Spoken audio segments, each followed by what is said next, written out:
Par un matin d'automne brumeux dans les contreforts de la Sierra Nevada, en Californie, Tom Bradley conduisait sur une route de montagne familière quand quelque chose le fit s'arrêter. À un croisement familier près du bord des bois, un grand lynx roux émergea, boitant, blessé, clairement en détresse suite à ce qui ressemblait à un combat vicieux. Mais quand leurs regards se croisèrent, quelque chose d'extraordinaire se produisit. Tom ressentit un choc émotionnel. C'était le même lynx roux qu'il avait sauvé et élevé des années auparavant. Celui qu'il avait soigneusement relâché dans la nature quand il était assez fort pour survivre seul. Comment ce lynx roux blessé avait-il retrouvé le chemin exact de l'endroit où sa vie avait été sauvée autrefois? C'est la véritable histoire d'une réunion impossible. Un lien qui transcendait les espèces et une décision qui choquerait toute la communauté de la faune sauvage. Avant de commencer, appuyez sur le bouton j'aime et assurez-vous de vous abonner si ce n'est pas déjà fait et activez la cloche de notification pour ne manquer aucune nouvelle histoire. La brume matinale planait bas sur les contreforts de la Sierra Nevada, peignant le paysage californien en gris doux et or tendre. Tom Bradley conduisait son pick-up usé sur la route de montagne familière, fenêtre baissée pour capter l'air frais d'octobre. À 68 ans, il avait appris à apprécier ces moments calmes, la solitude du petit matin, la façon dont la lumière filtrait à travers les pins imposants, la promesse d'une autre journée au centre de réhabilitation de la faune, où il était bénévole depuis les 15 dernières années. En approchant du croisement où la route forestière 42 rencontrait l'autoroute 108, Tom ralentit son véhicule. Cet endroit particulier avait toujours eu une signification spéciale pour lui. C'était ici, 7 ans plus tôt, que sa vie avait été changée à jamais par une rencontre fortuite avec un petit lynx roux orphelin.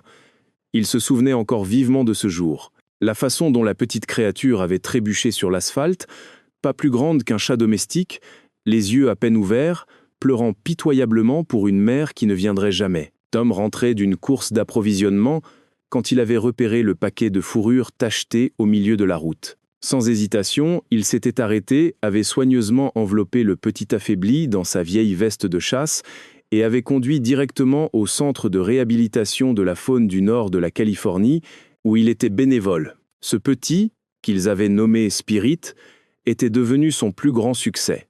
Pendant 6 mois, Tom avait aidé à soigner le jeune lynx roux, le regardant passer d'un nourrisson impuissant à un prédateur fort et fier, prêt à reprendre sa place dans la nature. La libération avait été à la fois déchirante et triomphante. Tom avait porté Spirit profondément dans la zone de wilderness protégée, avait ouvert la caisse de transport et avait regardé le jeune lynx roux se retourner vers lui une fois, juste une fois, avant de disparaître dans les sous-bois denses. Cela faisait plus de 6 ans, et Tom s'était souvent demandé ce qu'était devenue la magnifique créature qu'il avait aidé à élever. Ce matin-là, alors que le camion de Tom tournait au ralenti au croisement, quelque chose attira son attention périphérique. Un mouvement dans les broussailles, lent et délibéré. Il tourna la tête, s'attendant peu, être à un cerf ou même à un ours noir, des créatures courantes dans ces régions.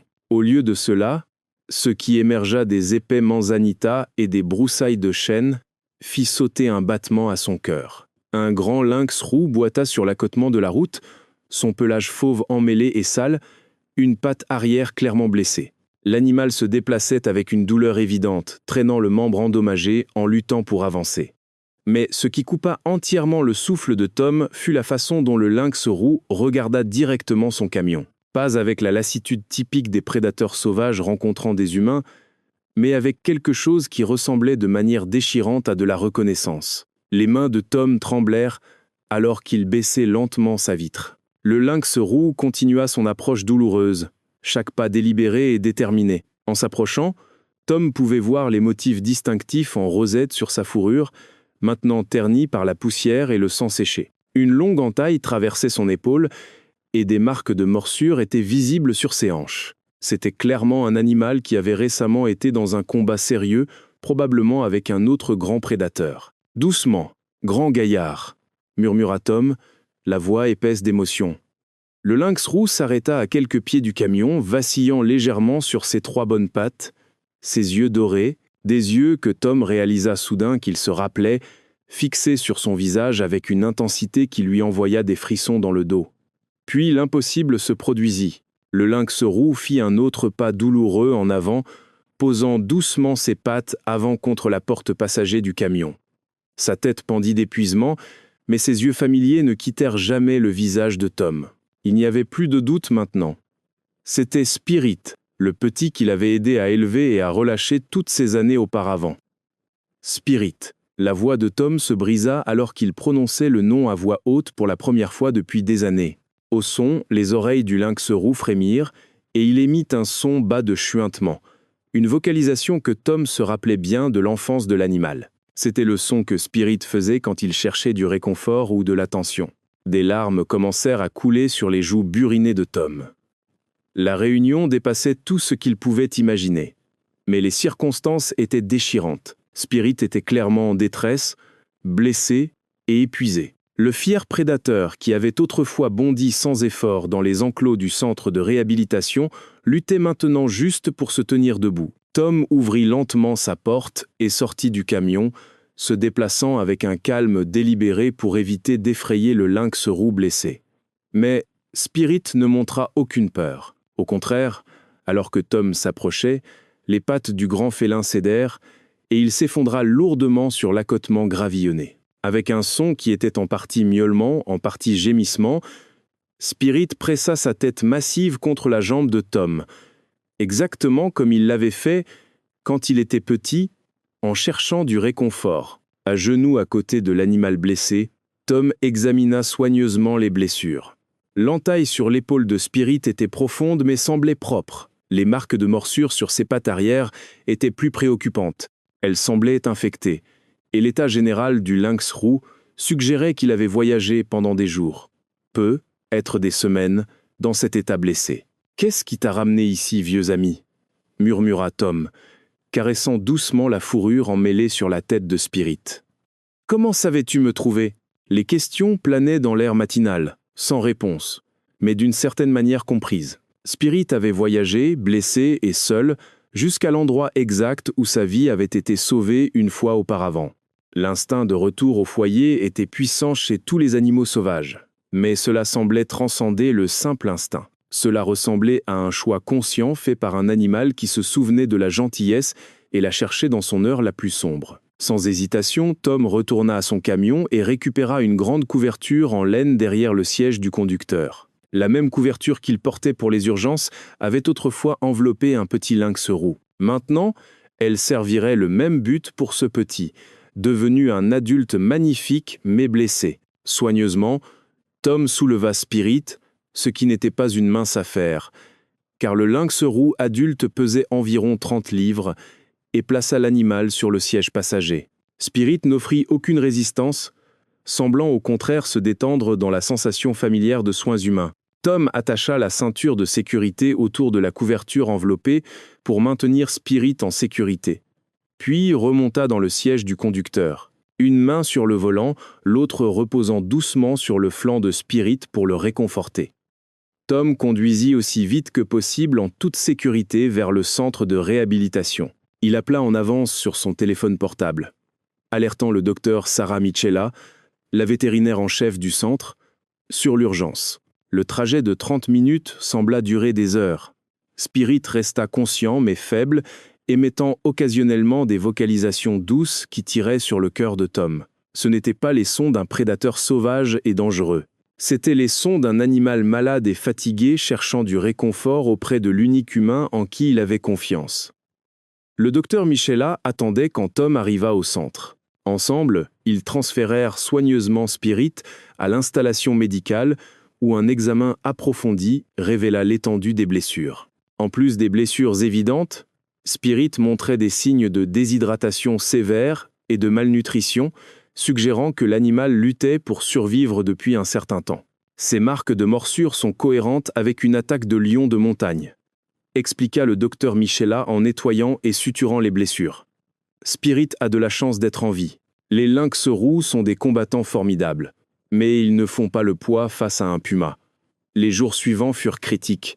Spirit était faible à cause de l'infection et de la perte de sang, et il y eut des moments où Tom craignit qu'il perde finalement le brave animal. Il passa chaque moment possible au centre, dormant souvent dans une chaise à côté de la cage de récupération de Spirit. Pendant les longues heures de veille et d'attente, Tom réfléchit aux liens extraordinaires qui s'étaient formés entre eux. Les experts en réhabilitation de la faune parlaient souvent de l'importance de maintenir une distance avec les animaux dont ils s'occupaient, en les empêchant de devenir trop habitués aux humains. Tom avait toujours suivi ces directives avec soin. Spirit avait été élevé avec un contact humain minimal, avec toutes les opportunités pour conserver ses instincts sauvages. Pourtant, voilà qu'ils étaient des années plus tard, connectés par quelque chose de plus profond que l'entraînement ou le protocole. Une connexion forgée dans ses premiers mois quand un petit vulnérable avait dépendu de la gentillesse humaine pour survivre. Au 4e jour, Spirit tourna enfin un coin. La fièvre tomba et le lynx roux recommença à manger seul. Tom était là quand Spirit se leva pour la première fois, vacillant mais déterminé. Leurs regards se croisèrent et Tom pouvait jurer qu'il vit quelque chose comme de la gratitude dans ce regard doré. Le processus de guérison fut gradual mais constant. À mesure que la force de Spirit revenait, quelque chose d'autre aussi.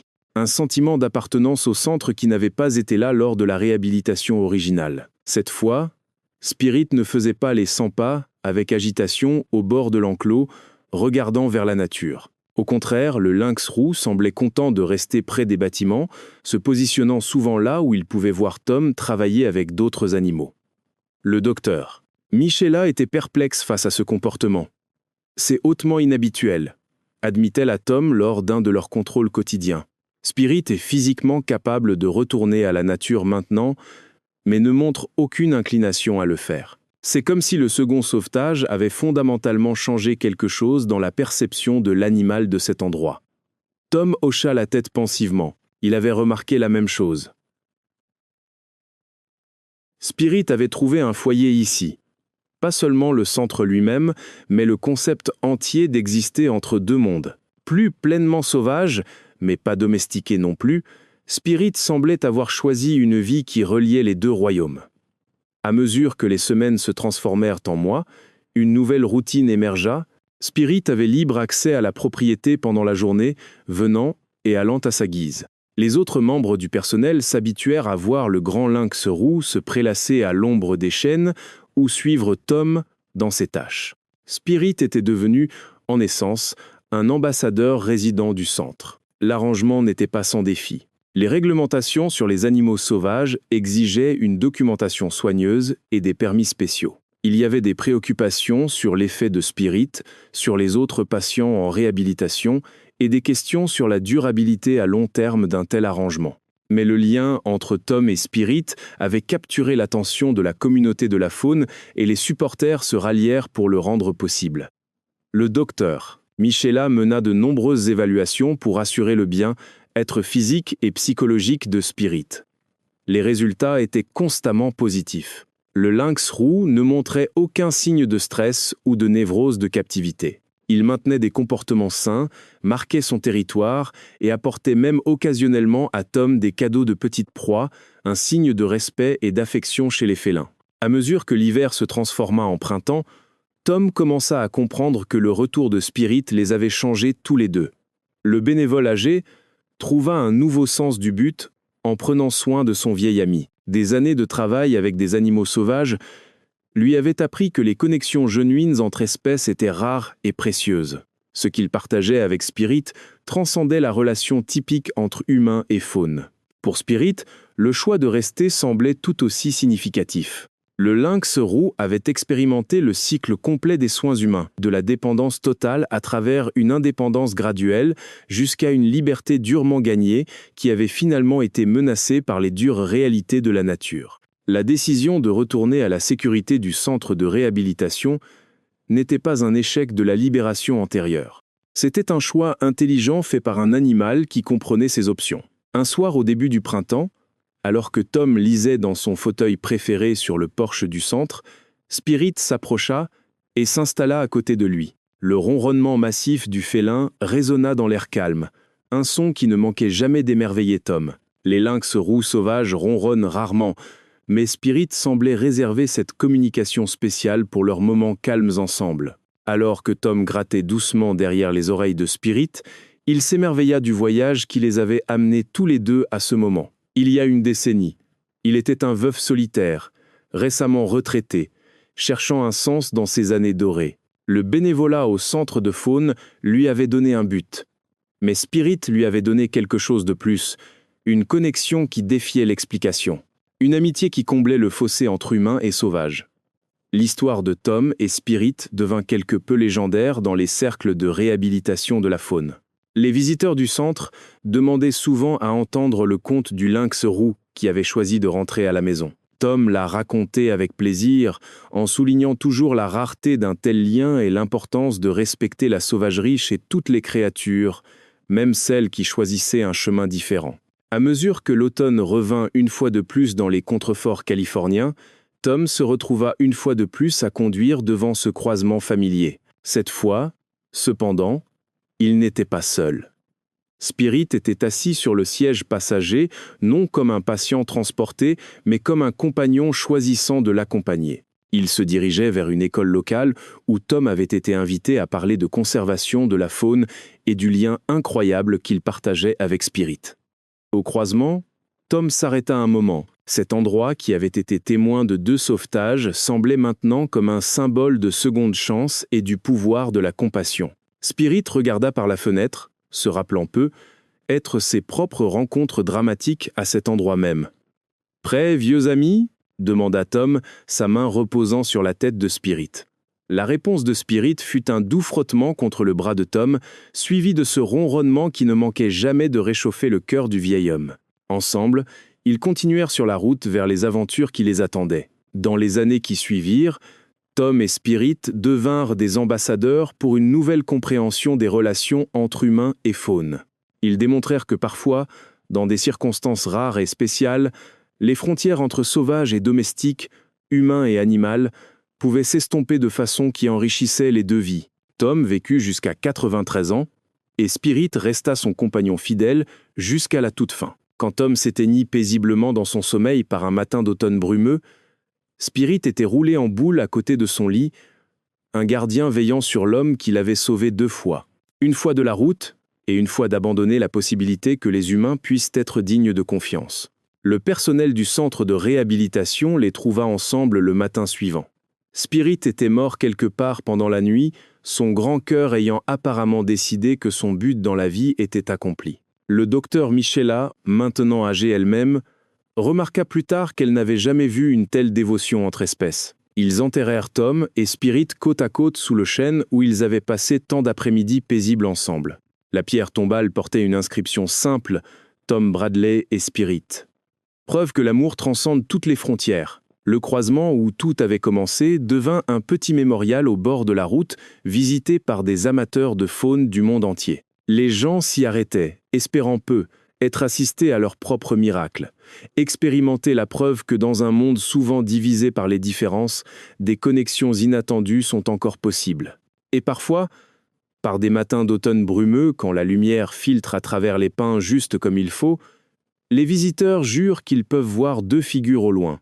Un homme âgé et un magnifique lynx roux marchant ensemble le long du bord de la forêt. Leur lien éternel et ininterrompu, rappelant à tous ceux qui le voient que les relations les plus profondes naissent souvent des actes de gentillesse les plus simples. L'héritage de Tom et Spirit vécut à travers les innombrables animaux qui trouvèrent refuge au centre et à travers les centaines de bénévoles qui entendirent leur histoire et furent inspirés à se dédier à combler le fossé entre humains et sauvages. Leur conte devint un témoignage de la possibilité qu'avec de la patience, du respect, et parfois un saut de foi miraculeux, les barrières entre espèces puissent être franchies, créant des connexions qui transforment à la fois les vies humaines et animales. Dans un monde où de telles histoires sont de plus en plus rares, l'amitié entre Tom Bradley et le lynx roux connu sous le nom de Spirit servit de phare d'espoir, preuve que l'amour ne connaît pas de frontières, que la gentillesse n'est jamais oubliée et que parfois, juste parfois, les choses sauvages choisissent de nous faire confiance avec leur cœur. Leur histoire continue d'inspirer de nouvelles générations de réhabilitateurs de faune, de conservationnistes et quiconque croit au pouvoir de la compassion pour créer des miracles inattendus. Car en fin de compte, la chose la plus choquante au retour de Spirit n'était pas que le lynx roux se souvenait de l'homme qui l'avait sauvé. C'était que leur réunion révélait la profondeur de connexion possible entre cœur humain et sauvage. Un lien qui transcendait les espèces et touchait l'essence même de ce que signifie prendre soin d'un autre être vivant.